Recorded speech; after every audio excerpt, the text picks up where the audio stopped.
ስጋማ ፈራሽ ነው ነፍሴ ከአምላክ ነፍስ ጋር ተመሳሳይ ስለሆነች በማይሞተው ነፍሴ እወዳለሁ ብሎ ጻፈልኝ። ከታላቅ ወንድሜ ጋር ቁጭ አለን እና ታላቅ ወንድሜም ደብዳቤ ጻፈልኝ። እሱን ቲያትር ያየ ጊዜ ደስ የሚል ደብዳቤ ጻፈልኝ። ምን ትላለሽ? ትንሽ ምን ይላል? ወንድሜ ነጻነት ወንድሜ ነጽ አምላክ በሚወደኝ መልኩ እወዳለሁ ብሎ ጻፍ ጀምርና መጨረሻ ላይ እኔም እወድህ በነፍሴ ነው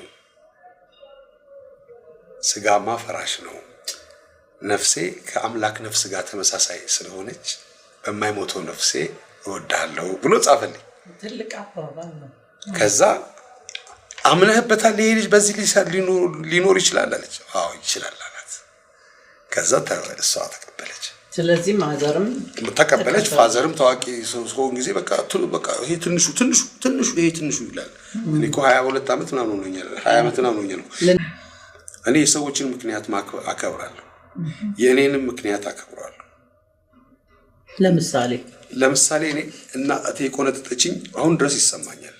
ባደርግ የተቆነጠጥኩባትን ነገር ስለማቅ አሁን ለመዋኘት ልገባ ስል ያ ወንዝ ሰዋኝ የምትደርግ ስላለ ትንሽ እንትን አለብኝ። ይሆነ አሁን እዚህ ከፍዬ ነው መዋኘው። ላይፍ ሴቨር አለ፣ ወንዝ አይደለም፣ ተራራ ፀሐይ አይደለም፣ ሎሽን እቀባለሁ ምናምን ብዬ አስባለሁ።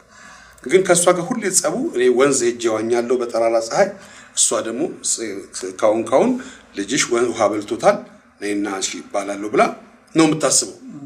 እና በጣም ጸብ ነው በዚህ የተነሳ።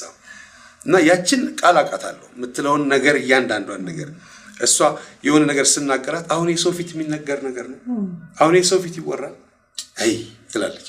እና ሰው ፊት የሚነገር ነገር ምንድነው በሚል ነገር ነው እኔ ራሴን እያሳደግኩ እና ሰው ፊት ቆሞ ማውራት ክብር ነው በእውነት።